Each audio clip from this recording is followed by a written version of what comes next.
stress na ng madaling araw.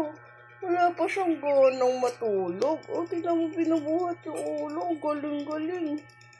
Ang galing-galing magbuhat ng ulo. O, ano.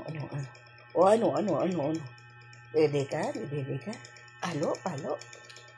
Uy, ang talas ng kuko! Kumapit sa akin. Naramdaman ko yung talas. Opo, ang pogi-pogi. Ang galing-galing magawak ng ulo, oh.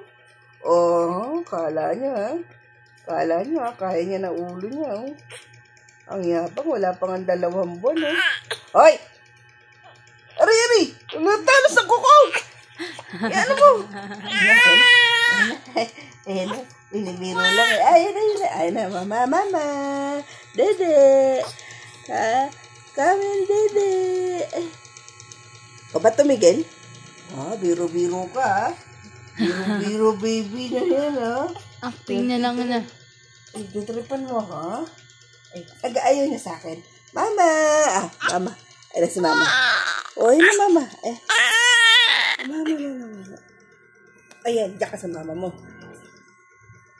Diyan ka sa mama mo.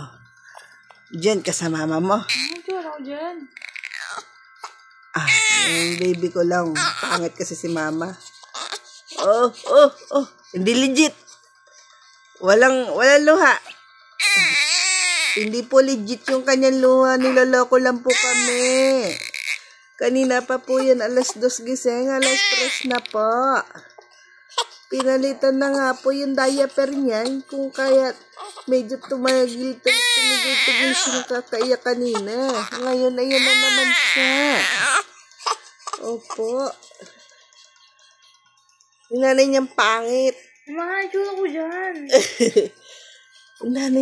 Mama niyang pangit. Dede na. Umutot siya kanina, baka may kahalo yun. Ang talas ng kuko niya. Kumapit siya sa balat ko kanina. Kinalmot. Ay, nangalmot ka. Pangit naman ang iyak na yan. Hindi naman totoo. Wala naman luha. Walang luha. Bebe. Dito, Miguel.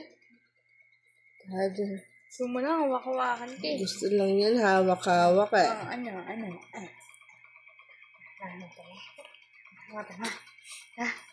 Mata mo. Magto 2 months na po siya. Mata mo.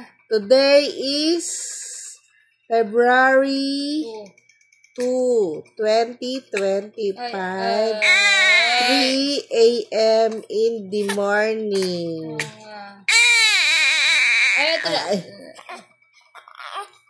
Magto 2 months na siya sa February 9. Medyo nag-iina. Tinali. Mama. Tinali. Ginawan so.